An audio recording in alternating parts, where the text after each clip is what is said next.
Again, one of the ways in which English people are discouraged from talking of the hideous change which has befallen their capital over the course of the last 30 years or so, until they are a minority in London, is by pretending that this is nothing new and that London has always been a city of immigrants, and indeed that it was actually built by immigrants rather than the native English. This is a very bizarre idea, but so nervous are we these days of being accused of racism or xenophobia that many of us don't like to laugh out loud at this ridiculous notion. The other day, Diane Abbot, who is president of the Stand Up to Racism group, attended a rally in Islington and endorsed this idea.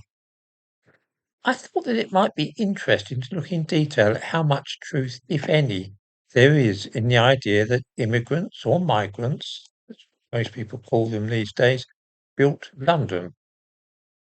Actually, I'm in the middle of writing a series of books on this very topic.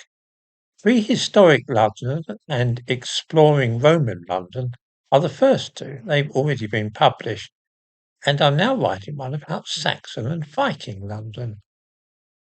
So, who did build London? That is to say, the city we see today.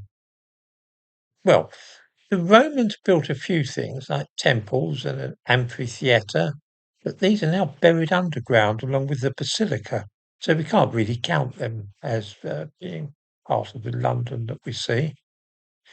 There is a single Saxon arch still standing in the Church of All Hallows by the Tower, but hardly anybody ever sees that. The buildings we are familiar with begin about 1,000 years ago.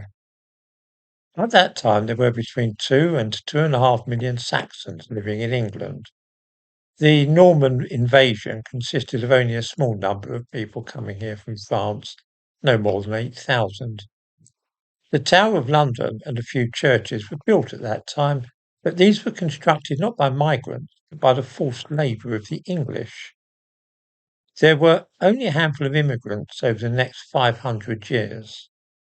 The largest group of immigrants before the 19th century were the French Huguenots, who were Protestants who sought refuge here. Some settled in London, areas such as Soho and Spitalfields. Not very many, though. Between 1500 and 1800, around 25,000 Huguenots came to live in London. That works out at about 80 or 85 a year. Most of them were weavers rather than builders. They certainly didn't build London. This brings us up to the 19th century without immigrants building anything. Now, it's true that quite a few Irish people came to live in England during the 19th century, and that some of them settled in London. Some of them may well have worked on building sites and helped erect buildings, but they were very much a minority. In the 1851 census, fewer than 5% of the people in London had been born in Ireland. Not all of them were men working on building sites either. At most, they could only have built maybe 1 or 2% of London. Which brings us to the 20th century. Look at any photographs or films of building work in London before and after the Second World War, and you will see at once that there are hardly any black people or Indians or Pakistanis working on building sites. Almost everybody is white. The claim that immigrants built London is one of those pieces of nonsense which one hears often enough these days, and as I say, nobody likes to contradict it. Perhaps so it's time we did, because London was built by Anglo-Saxons and Celts, and that is the truth of the matter. Immigrants from outside the British Isles had nothing at all to do with it.